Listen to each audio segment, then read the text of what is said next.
Hello friends. Before I start, make sure to subscribe to the channel, give this video a thumbs up, and leave a comment telling me where you're watching from, city and country. You won't want to miss what I'm about to share.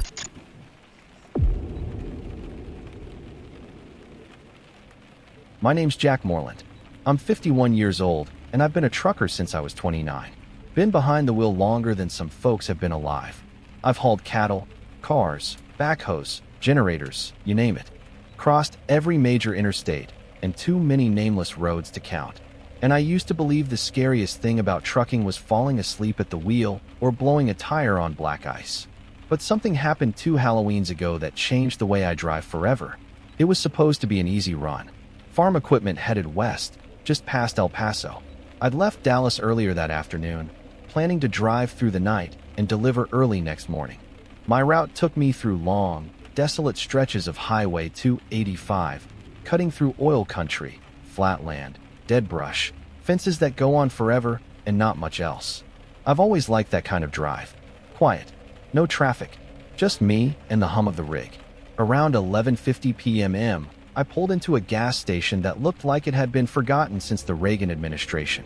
One flickering light, a pump that ticked like a broken clock, and a rusted-out sign that said EATS in missing letters. The windows inside the convenience store were yellow with grime. Still, I went in, grabbed some coffee, paid in cash. I didn't see anyone else, just an old clerk reading a tabloid behind the counter with eyes like burnt glass. As I filled my tank, I felt something off. Not wind, not cold. It was like I wasn't alone. That feeling you get when someone's staring at you. But when I turned around, the parking lot was empty. No cars, no people, just barbed wire and sand stretching in every direction. I told myself it was Halloween jitters and climbed back into the cab. I got maybe 15, 20 miles out when I saw him. Just a shape at first, standing on the shoulder. As I got closer, the high beams lit him up. He was tall, wearing a dark coat. His hands hung at his sides. He wasn't hitchhiking. He wasn't walking. Just standing still, like someone waiting for something that would never come. His face was hidden beneath the shadow of his hood, but his eyes caught the light. I swear to God, they gleamed. Not like an animal's, not like glass, like something deeper, something aware. I drove past him without slowing down. I checked my mirror. Nothing, just the dark curve of the road behind me. Then the truck started acting strange. The engine, which had been running smooth as ever, let out this weird stuttering cough. My dash lights blinked twice, then came back on. The radio cut out completely. No static, just silence, until I heard something worse. Breathing. Not mine, not the wind. Deep, slow, rhythmic, like it was being piped into the cab through the speakers. I turned the volume all the way down. The breathing got louder. I pulled over fast, hard in my throat, and killed the engine. The cab fell dead quiet. Nothing but the faint creak of cooling metal and my own heartbeat pounding in my ears. I sat there a minute, trying to calm down, trying to tell myself it was just a fluke. Then I felt it. That wrong feeling again. Like someone was sitting in the passenger seat. I turned slowly. Nothing. But in the rearview mirror, I'll never forget this, I saw a shape. A crouched figure in the back of my cab. Watching. I whipped around. Empty. The sleeper was dark and quiet, just how I'd left it. I knew I should have gotten out and checked, but some part of me didn't want to. I didn't want to confirm anything. So I turned the key and got the hell back on the road. For the next hour, I didn't see a single vehicle. Not one pair of headlights. Just the highway unraveling in front of me, lined by barbed wire and scrub. But I felt like I wasn't alone. Like something was still in the cab with me. I kept glancing at the mirror, half expecting to see those eyes. And every so often, I'd hear faint tapping sounds. Too soft to be mechanical. Too regular. Then I saw him again. Same figure. Standing still. Hands at his sides. Just beyond the white line. I didn't slow down. A few minutes later, I heard it again. Tap. Tap. Tap. From the back of the cab. This time, I didn't pretend. I knew it wasn't the truck. Then a voice. It wasn't on the radio. It wasn't outside. It was right beside me. Need a ride? It said. Low. Drawn out. Like wind dragging across broken teeth. I didn't answer. The voice came again. Need a ride? And then, for one terrible second, I saw him sitting in the passenger seat. Close enough to touch. His hood was up. I couldn't see his face clearly, but I could see the grin. Wide. Empty. And those eyes, those awful black eyes, like holes drilled into bone. I slammed on the brakes. The truck skidded, jolted, stopped dead in the middle of the road. The seat was empty again. But when I looked in the mirror, he was there, in the sleeper, smiling. I turned around, but it was empty. Always empty. My skin felt like it was humming. The air was freezing inside the cab, but my hands were sweating. I climbed out into the cold, desert night. The moon was thin behind the clouds. The world was still. I walked around the truck, hoping to find anything that made sense. An animal print, a dent, even graffiti. What I found was worse. Carved into the metal of the trailer, gouged in sharp, uneven letters, were the words, "Need a ride." I backed away. My flashlight flickered. The wind stopped. Then I felt something behind me. A hand, cold and skeletal, resting on my shoulder. I didn't turn around. I couldn't. When I finally did, nothing. No one. I locked myself in the cab and drove. Didn't stop. Didn't eat. Didn't speak. By the time I reached a truck stop at sunrise, I looked like I'd aged 10 years. I sat down on a bench outside the diner and put my head in my hands. An old-timer walked by, saw me, and said, "Was it the man on the road?" I looked up. He nodded slowly. Seen him once, long time ago. Halloween night. Tried to give him a ride. Or maybe I didn't. Don't remember. But I still feel him sometimes. Like you do now. He walked away like he hadn't said a thing. I've never driven on Halloween since.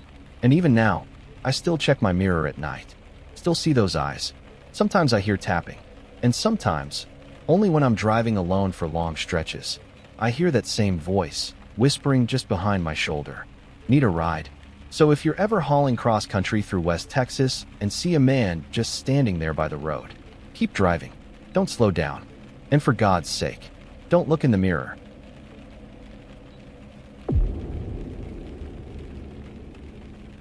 My name's Nathan, 43, and I've been in the business long enough to know that long-haul trucking messes with your head. Your sleep schedule's upside down, your back feels 10 years older than it is, and when you spend enough nights on the road alone, you start to see things. You learn to brush it off. Blurry shadows? Bad headlights? A voice on the CB? Just static. Something moves in the mirror? Nerves. Dust. Maybe exhaustion. That's what I always told myself.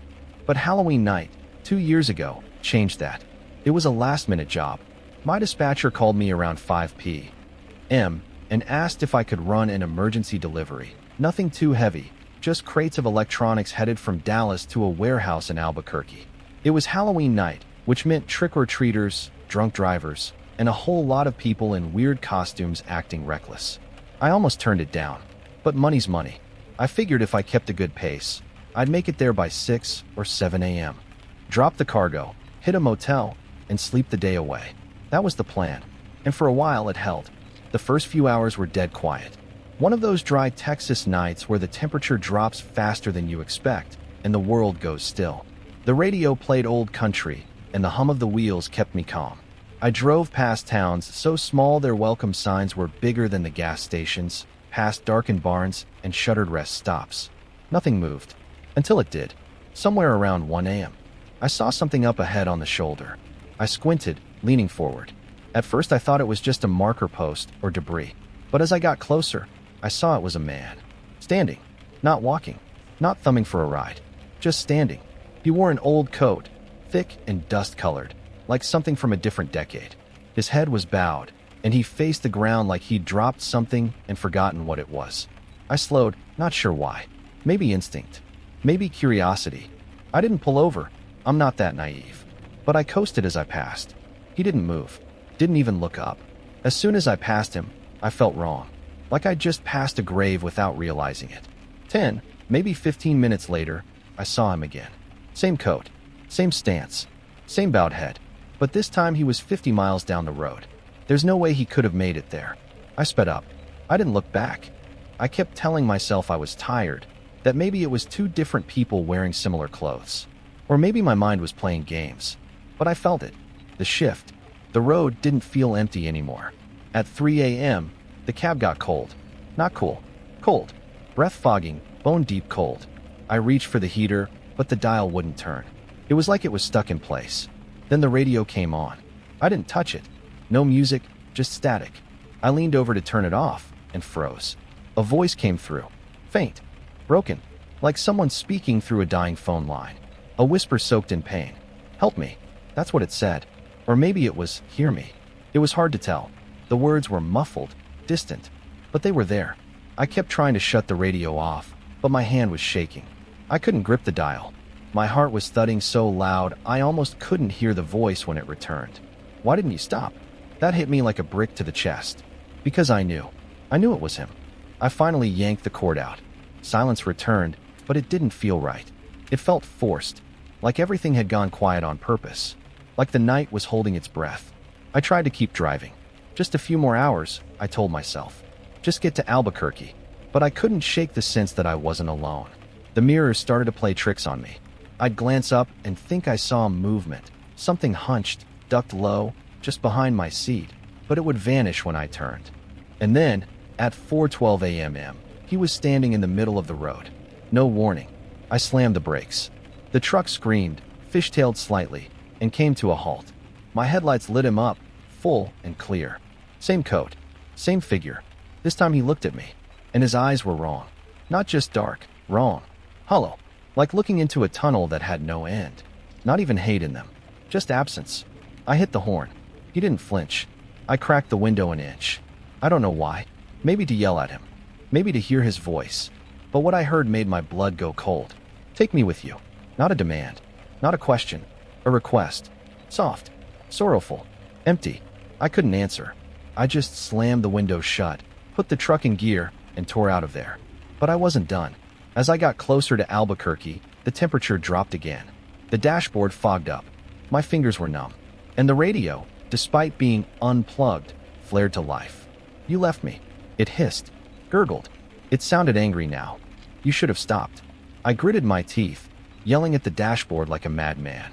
Leave me alone. I shouted. I didn't do anything. But the voice didn't stop. It got louder. Broken. Distorted. Like it was inside the walls of the truck. You were supposed to help. Then the radio screamed. Static burst through the cab like a banshee, and I had to cover my ears. It was physical, like something tearing through the speakers, through the air. My vision blurred. I almost ran off the road. Then silence. The cold vanished. The dashboard lights returned. And the voice was gone. I was 5 miles from the warehouse. I thought it was over. Then I looked in the mirror. He was in the sleeper, just sitting there, watching me. I turned around so fast I nearly threw my shoulder out, but it was empty. When I arrived, I parked, unloaded, and got the hell out of there. I didn't sleep. I didn't eat. I just kept driving until I found a truck stop on the far side of town. I stumbled inside like a drunk and sat down at a booth. Another driver, older guy, gray beard, smelled like diesel and bourbon, looked at me and said, "You see the one in the coat?" I didn't say anything. He nodded like he already knew. He used to be one of us. Died on that road, Halloween night. Got stranded. Froze to death waiting for someone to stop. Now he just wants a ride. That's all. Then he said the part one can't forget. But once he's in your cab, he doesn't plan on leaving. I don't take jobs on Halloween anymore. I don't care what they offer me. I stay grounded. I lock the cab. I unplug the radio. And I never, ever slow down for anyone standing in the road. Because if he gets in once, you'll never be alone again.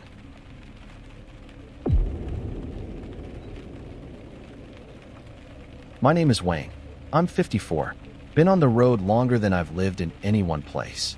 I've hauled cattle through Wyoming, modular homes through the Carolinas, snowmobiles through the Midwest, and God knows how many pallets of junk across the desert. I don't scare easy. I've seen enough wrecks and body bags to know the worst thing out here is usually another human being. But what happened to me last Halloween made me question everything I believe about the road, and about what waits beside it. It started like any other haul. Nevada to Colorado. Parts delivery. Easy route. I left Tonopah just before dusk and planned to hit the halfway point by 5 a.m. Plenty of time. The night was clear, stars out, road empty. That stretch east of Tonopah is nothing but scrub brush, sand, and distant mountains. I'd driven it hundreds of times. But that night, something felt off. Around 10 p.m., a heavy mist rolled in. Thick. Low. Like it had crept up from the ground itself. I switched to brights, but it barely helped. The headlights caught the fog and turned everything into glowing soup. I slowed down to be safe. Then I noticed the movement. Flickers on the roadside. Too fast to be people, too low to be coyotes. Just shapes darting between the sagebrush. First one, then two, then nothing. Could have been nerves. I hadn't eaten since Reno, and the desert at night has a way of making shadows grow teeth. That's when the radio changed. It had been playing a low static hum for the last hour, standard in the middle of nowhere. But suddenly, clear as day, a song started playing. Old country, slow, drawn-out steel guitar, a man's voice like gravel soaked in whiskey. The kind of song that makes you think of broken neon lights and rain on empty roads.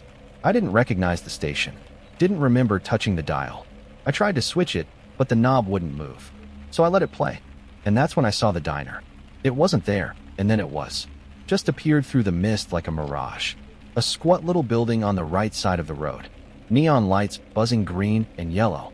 A crooked sign over the roof said, "Last stop," with half the letters dead. I pulled in automatically. I didn't think about it. My stomach was growling, and something about that music playing in the cab made me feel drawn. I figured I'd grab some coffee and pie, maybe a burger, and be back on the road in 20 minutes. The parking lot was empty. Not a single other car. No semis. No motorcycles. No old couples and Winnebagos. I shut off the engine and climbed out. The air was dead silent. The mist curled around my boots like smoke from a dying fire. The diner was glowing. Pale green light humming from the sign, flickering against the windows. But I couldn't see inside. The glass was too dark. I opened the door. A bell chimed above me. One of those tinny old-school rings that makes your spine twitch. The inside was dim, lit mostly by small overhead bulbs and a jukebox in the corner playing that same damn country song. It looked like something out of a postcard. Vinyl booths, checkered floor, chrome stools at the counter. The smell of old grease and coffee hung in the air. But here's the thing. No one was there.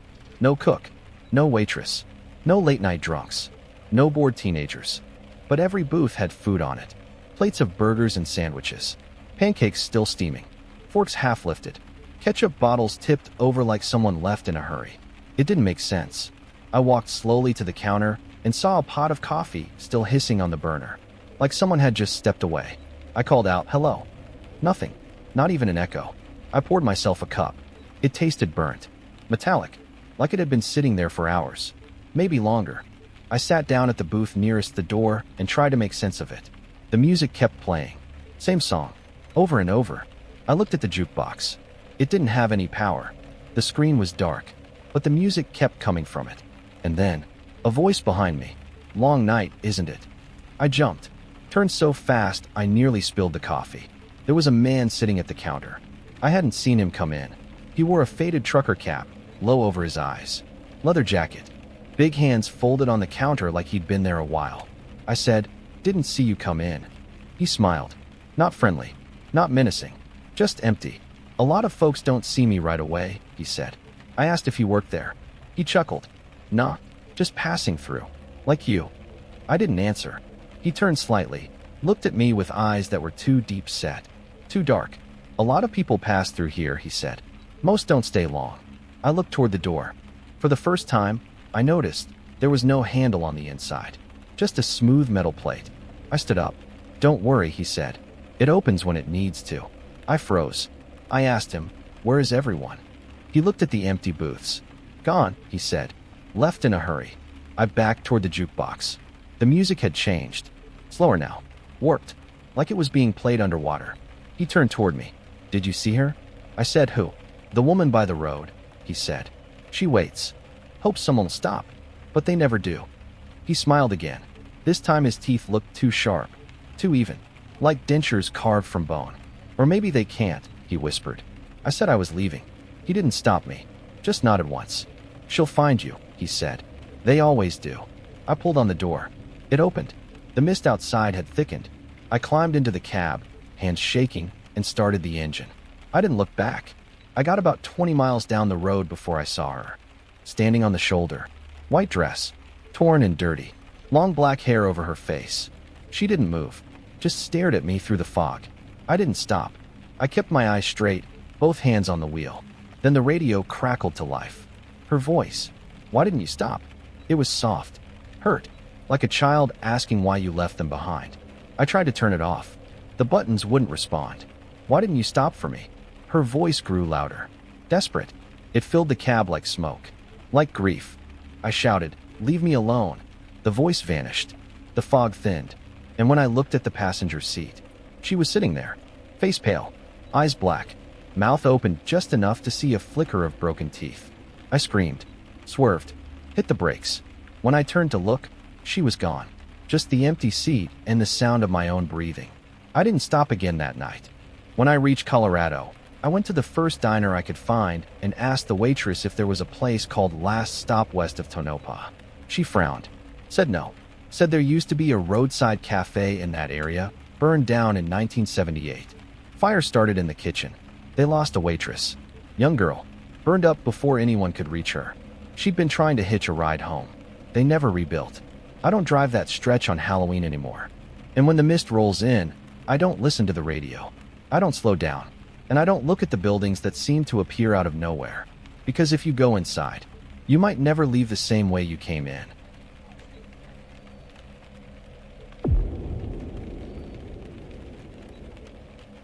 My name is Travis. I'm 46, been trucking since I was in my early 20s. Long haul, mostly West Coast routes. Not much spooks me anymore. You drive enough miles alone and you learn the rhythm of things. The radio going out, animals darting across the shoulder, strange lights in the distance. After a while, you stop asking questions. You just log the hours and keep your rig moving.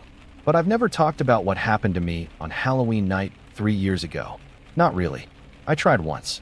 The guy I was talking to looked at me like I'd lost it, and I never brought it up again. Until now. I was hauling up through Northern California, heading to Utah with a delivery of construction supplies. Tight deadline. Left Sacramento in the early afternoon and planned to hit the Utah border by morning. That meant crossing the Sierra Nevada after dark. That's where the road gets tricky. Twists like a snake. No shoulder. Cliff drops on one side, rock walls on the other. Not a place you want to screw around. Locals call that stretch Dead Man's Pass. I'd never driven it at night before, but I'd heard the name passed around truck stops. Most guys just say it's dangerous. Black ice, rock slides, no guardrails. But there are other stories too. The kind of stories you only hear after midnight when the coffee's gone cold and nobody's laughing anymore. It was close to 11 p.m. when I started into the pass. That's when the fog rolled in. I've seen fog before. This was something else. It came all at once, like someone poured cement over the world. My visibility dropped to about 10 feet. The road vanished ahead of me, swallowed by gray. I slowed to a crawl, hugging the center line, hands clenched on the wheel. My radio had been giving me static for the last hour, and now it was just hissing like it was underwater. About 20 minutes into the pass, I saw taillights. Dim red glow, flickering in and out of the mist. It was a relief, honestly. I thought maybe I'd catch up to another driver and we could take the road together, keep each other sane. I sped up slightly, keeping a safe distance. The red lights were steady, always just ahead, and then the CB crackled. Not the usual kind of interference. This was clear. A voice. Rough. Quiet. Male. "You shouldn't be here, trucker." I stared at the receiver like it had grown teeth. My hand hovered over the mic, but I didn't say anything. I scanned the channels. Nothing but static. Another 10 minutes passed. The red lights ahead kept moving at the same steady pace. Always just far enough ahead that I couldn't make out the vehicle, only the glow. They blinked every now and then, like someone was tapping the brakes. So I tapped mine too. That's when they swerved. Just slightly. The lights dipped, blinked, then vanished. Like a candle blown out. I slammed my brakes. My rig shuddered to a stop in the middle of the road. I leaned forward, squinting into the fog. Nothing. No lights. No vehicle. No brake marks. The road ahead was just gone. My heart was pounding. I reached for the CB, mic in hand. "Anybody out there? You okay?" Nothing. I shifted into low gear, creeping forward. The road curved left. I followed it, inch by inch. That's when I heard it. A whisper. Not from the radio. From outside. I glanced at the side mirror. Nothing but fog. Then I heard it again, louder. Almost like it was pressed against the glass. Whispering. I rolled up the window. My skin was crawling. The sound didn't stop. It grew more distinct, like a chant. But I couldn't make out the words. I kept driving. That's when I saw the man. He was standing just off the road, maybe 10 feet into the mist. His body was facing me, his head tilted slightly like he was listening. He wore a leather jacket, old and worn, and jeans soaked to the knees. His skin was gray, his face pale, expressionless, but his eyes were the worst part. Black, no whites, no pupils, just black pits. He didn't move, didn't blink, just stared. Then his mouth opened. "Why didn't you stop?" It wasn't a question. It was a judgment. The voice came from everywhere at once. Not from his mouth. From the cab, the fog, the space around me. "Why didn't you stop for me?" I couldn't speak. My throat was dry. My hands were glued to the wheel. Then I remembered. 10 years ago. Another Halloween. A rainy night in Oregon. A hitchhiker on the side of the road. I didn't stop. Couldn't have been the same man. Right? I whispered, "I'm sorry." I don't know why I said it. But I did. His face twisted. Not angry. Not sad. Something worse. Empty. He took a step toward the truck. I threw it into gear and floored the gas. The wheels spun. The engine roared. The fog broke around the cab like water hitting steel. I didn't look back. Not once. 20 minutes later, the fog started to thin. The road leveled out. The rock walls gave way to open desert. I was out. But just as I let out a breath, the radio snapped on. A new voice this time. Female. Soft. Mocking. "You're not alone, trucker." I looked in the mirror. The cab behind me was empty. But the voice didn't stop. "They're all here. Everyone who didn't make it out." I gripped the wheel tighter. "They're waiting," she said. Waiting for what? I didn't mean to say it out loud. But I did. To get where they were going. Then silence. I drove the rest of the way in darkness. No radio, no headlights from behind. Just the memory of that face. And those eyes. When I finally reached the first rest stop outside of Reno, I got out, splashed water on my face, and looked back at the truck. There, scrawled into the dirt on the side window, like someone used their fingernails, were the words. "Why didn't you stop?" I tried to wipe it away. It didn't come off. I haven't driven that route since. Not at night. Not in fog. And especially not on Halloween. But sometimes, when I'm hauling late, I hear whispering in the static. Sometimes, I see red taillights that vanish just as I get close. And every so often, I feel like I'm being followed by someone I didn't stop for. Not 10 years ago. Not last year. Not ever. Because once they're in the cab, they don't plan on leaving.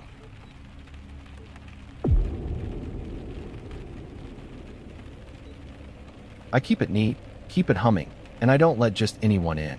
Except that night. Halloween, 2 years ago. It was a simple route. Houston to Amarillo.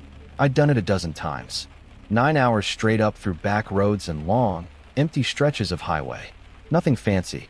I left around 5 p.m., knowing I'd be rolling into Amarillo just after 2 in the morning. I remember thinking how dark the sky was that night.